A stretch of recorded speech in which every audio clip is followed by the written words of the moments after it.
do you hear? It's the ticking of a fine watch. An accurate watch ticks 5 times each second.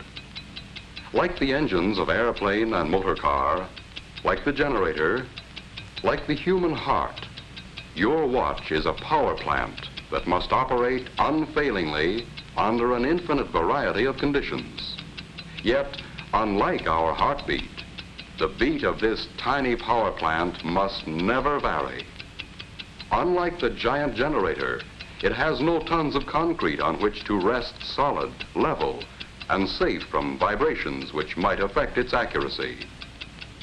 There are no watchful attendants, no careful drivers, no skilled pilots, no banks of instruments and controls to regulate its speed and guard its accuracy. What controls the ticking of a watch?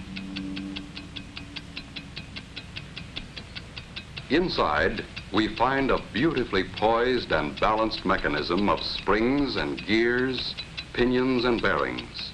And this entire mechanism must be confined to a very small space. Still, it must run at a constant speed, never more, never less, with an accuracy that approaches perfection. Here, in a greatly simplified form, we have the 4 elements needed in every timepiece: a source of energy or power, a means of transmitting power, a dial to record the flow of power, and a way to control the power. Now let's see what these 4 elements are like in our watch. First, we'll take our watch apart.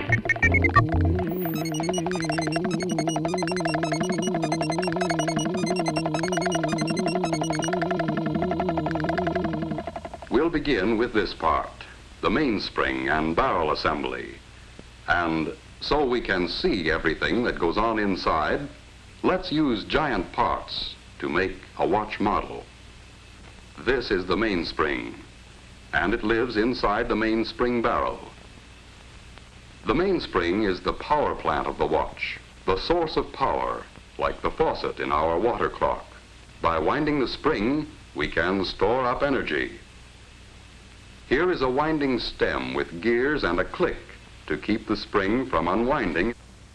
And here is the unit that controls the flow of power, like the nozzle on our hose. It is called the balance wheel and hairspring assembly. It consists of the balance wheel, hairspring, balance staff or axle. Fastened to the balance staff is a part called a roller. To the roller is attached an upright jewel pin. Let's see how these work together. A push on the jewel pin will start the balance wheel moving, and more pushes will keep it moving.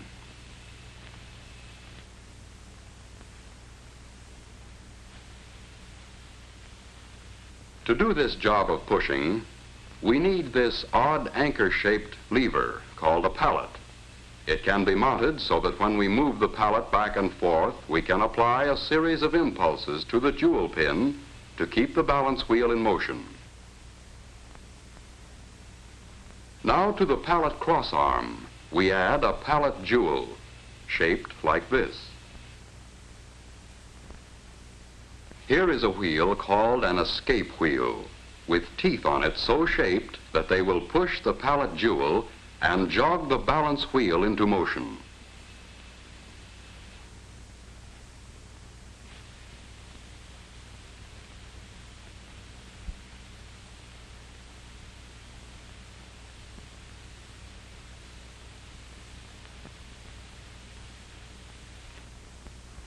Now we'll use the energy stored up in our mainspring to drive the escape wheel. As the mainspring uncoils, it causes the barrel to rotate with it. That didn't last long, did it? Let's try it again. Once things get started, there's nothing to stop them. What we need now is a way of holding the power in check, releasing it a little at a time just when it's needed. Another pallet jewel at the other end of the pallet crossarm will do the trick.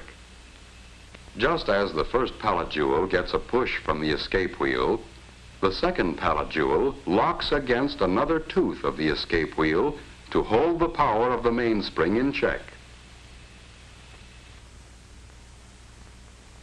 But the balance wheel keeps swinging, and the jewel pin moves the fork end of the pallet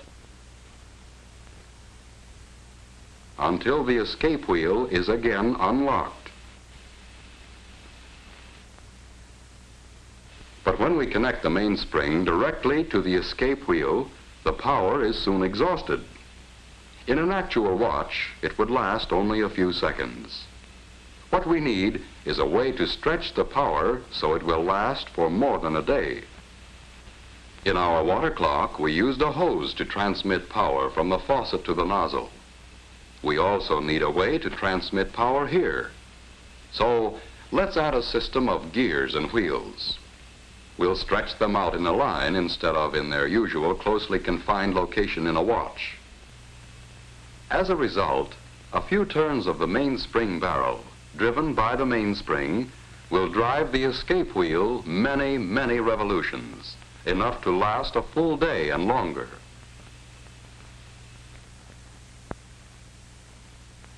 What we have now is a complete model watch train. Through the gears, the mainspring drives the escape wheel. The escape wheel teeth push first on one pallet jewel and then the other. The pallet fork nudges the jewel pin on the balance wheel to keep it moving. The swinging balance wheel on its return trip moves the pallet fork. This unlocks the escape wheel to release a little more energy from the mainspring.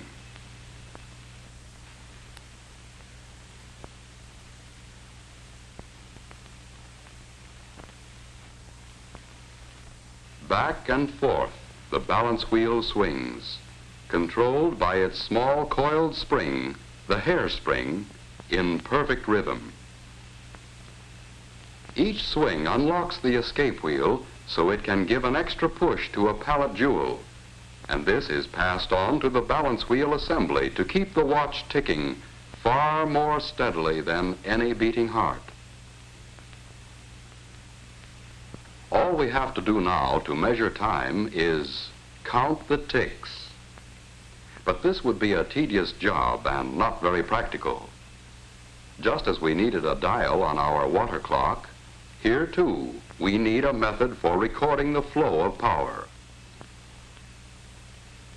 So to the shaft of this gear or wheel, we add an indicating hand to measure seconds.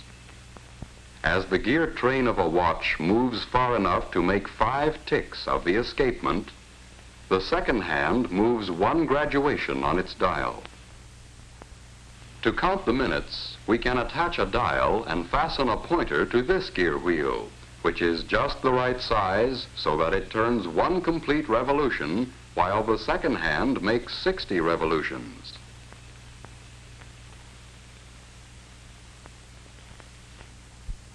And to count the hours, we can have another pointer geared just so, to move 1 complete revolution every 12 hours.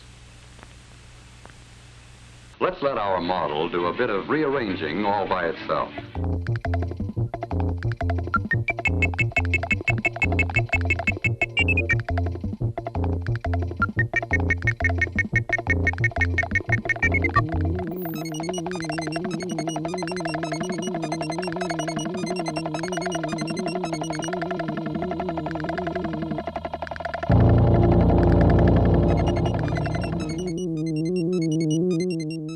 Now we know what time it is and how and why we know. A fine watch itself is, of course, a compact precision mechanism with parts miraculously small and fashioned by craftsmen with incredible accuracy.